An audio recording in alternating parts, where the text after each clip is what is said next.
after leaving ABC, I was doing sports at the time. I did the New York Knickerbockers. They did away with their sports, with their sports department. Who did? ABC did, and I was let go. So you were transferred from entertainment to sports? Well, in those days, you did it didn't make any difference. You were a director. You did assign you something, you go do it. But I went on to Philadelphia. While doing the Knickerbocker basketball games, the announcer was a guy by the name of Don Kellett. Don Kellett's background was that of had been the coach of University of Pennsylvania basketball team, and he was and as I say, he was an announcer for us.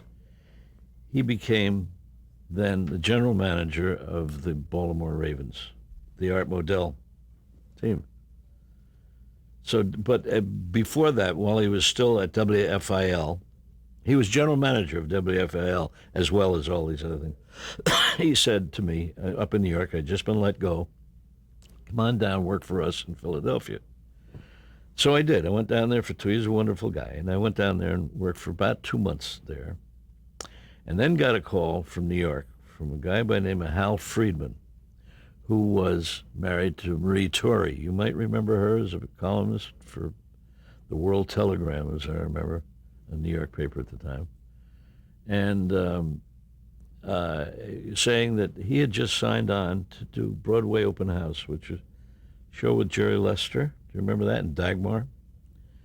And that he heard that there was going to be an opening at NBC for an opening for a director, or for a bunch of there were going to be openings for directors, because WNBT, the local station, NBC station in New York, was divorcing itself from the network, and it was then going to have its own program department and whatever. And they did do that, and I went in as one of Ted Cott, who was a radio pioneer at WNEW in New York, came in to be the general manager of WNBT, which was local NBC in New York. And I went to work for him, along with we had a staff then of 5 guys. I directed Paul Whiteman Show. I directed news stuff. Boxing? Do you have boxing? Boxing. Went down to do, at ABC, I went down to do a local boxing bout from Philadelphia. And we had 2 black and white cameras, that's all we had. And I was an AD, that's when I was an AD, associate director.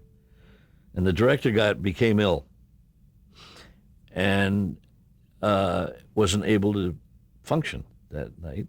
And somebody said, well, why don't you do it? So I thought, well, okay, I don't know much about, this, but I did it. 2 black and white cameras, right? Like that's a big deal. But that's what we had. And at that time, it was, it was quite an experience. And I remember one of the boxers got knocked out and died. Yeah, it was a stunner for me, And then the rest of this thing happened. After that, his name was Chicken Thompson, by the way. I remember his name. I'll never forget it. But he did die. You really were put in the director's seat At the time of the boxing debacle. And how did you feel after your first show directing? This was live, of course. Well, now, I was 22 at the time. I'm 75 now. I have no idea. I have no idea. I think that I probably was quite elated, having done it, having gotten it. But I was very young. I was directing when it was before I was 19. And the boxing was when you were 18, 19? 19. So at that point, did you decide you wanted to become a director? I don't think I ever decided I wanted to become a director, to be honest with you. Again, I didn't have anybody really to. There wasn't one person out there that I wanted to be like. It's funny. It all evolved for me. I was very, very fortunate. It all just happened. Um, I did the boxing match, then I was able to direct anything that that came into the studio that they wanted me to do. I could direct.